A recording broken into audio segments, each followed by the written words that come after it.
Good evening, good evening, good evening, folks. Welcome to tonight's final front load and another episode of Spilling Tea. I'm your host, Tiffany Daniels. We are going back to that horrible world known as the Judge Rotenberg Center, but before we do, the usual disclaimers. All right, kids.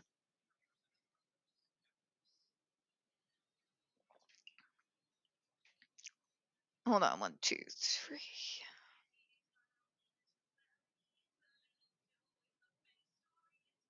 If you are unfamiliar with the Stop the Shocks campaign or with the campaign against the troubled teen industry, you're going to find all the pertinent links right there in the description box. Please, in particular, take note of the article written by NeuroClastic, a small non for profit started by Autistics for Autistics. In it, they interviewed over 900 ABA professionals in regards to the Judge Rotenberg Center's so called behavior modification program. The Judge Rotenberg Educational Center does not want you to read that article so much. They threatened NeuroClastic with a defamation lawsuit if they did not remove it from the website. Well, folks, NeuroClastic has refused. You know the drill. Please read the article. Share it on all your social media. We also included in there NeuroClastic's public statement regards to the defamation lawsuit threat, as well as a link to their GoFundMe. We are crowdfunding just in case the JRC actually sees through with their threat. Trigger warning 1. When we discuss places like the Judge Rotenberg Educational Center and Agape Boarding School for Boys, you're going to hear vivid descriptions of and catch clips of surveillance footage of people with disabilities and people with mental health issues being tortured and abused. If you got young children present, utilize the headphones, all right? Number 2, this channel is marked not for kids for a reason. We use profanity on occasion and speak on dark subjects. If your child is 16 and younger and they are watching this, very obviously, parental supervision is very much advised, all right? So let's go where we left off, shall we? Comment 2.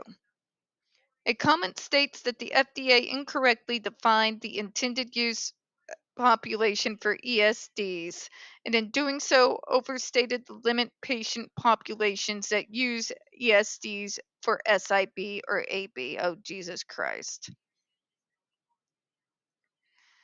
So, in other words, they feel like because the FDA went with what we can prove by medical documents and surveillance footage, what this device is doing, because they tell them what they're actually being used for, not toting the JRC party line, then it's incorrect? No, I don't think so. All right. They literally went with your definition from your own promotional bullcrap, I might also add, in order to define what they're being used for. Mother of God, stop with the gaslighting. The commenter asserts that the FDA has performed an earnest benefit risk analysis by improperly inflating the intended use population by orders of magnitude. Jesus Christ. Okay. At no point in the previous proposed ban at any point was the FDA sitting there going around telling people that every single person at the JRC was on the GET device. That's literally not what happened at all. The fact of the matter is, they went off the percentages that you folks provided from your own damn website, no less, in regards to the numbers of the population these torture devices are being strapped to. Okay? The only the only entity that is incorrectly defining anything is the JRC. I mean, it's literally blatantly obvious. They did not inflate the numbers.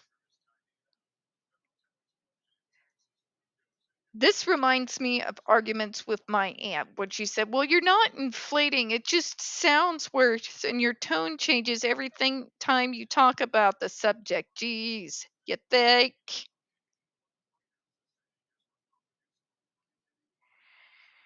The only one lying is the JRC. Okay, to sit there and say, but you are obviously inflating that everybody's being tortured in here. That's just not true. Nobody said that, Karen. And the fact of the matter is, I don't care how small of a percentage of your school you have deigned. It is okay to torture. Okay? I don't care. The point being made is it could literally be one freaking person you have on that device, and I would fight you every bit as hard as I am doing right now because no human being should be subjected to that.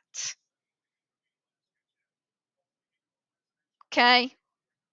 You can sit there and tell me it's not even a smidgen on our whole population.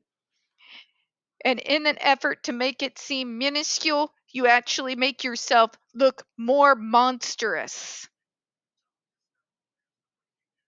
Okay? Not less, but more. That you pick and choose who you think it would be okay to torture out of the population of everyone in that school. Okay? Okay? Let's finish the response, shall we? FDA disagrees with this assertion. The commenter has incorrectly interpreted the FDA's estimates, which we explained in the proposed rule in great detail, I might add. The commenter focuses on the narrow patient population that uses ESD therapy for SIB or AB, whereas the FDA's estimate more broadly refers to the total number of individuals in the United States who exhibit SIB or AB, and the number of the most extreme cases, 25,000, regardless of how they are treated. They went for the broader scope, and they did it for a reason, folks. For those who were reportedly just as severe as the kids sitting at the JRC. You see where it's going, right? All right, good. I'm tired. We're going to close out, folks, for the week. We don't get very many views on this channel. The few that we do get do tend to get removed from time to time. So, folks, don't forget to hit the like button, hit subscribe. Don't forget to utilize those comments. I appreciate your time tonight. As always, folks, we here at Spilling Tea do hope you have a good one. I'm going to go crash. Bye bye.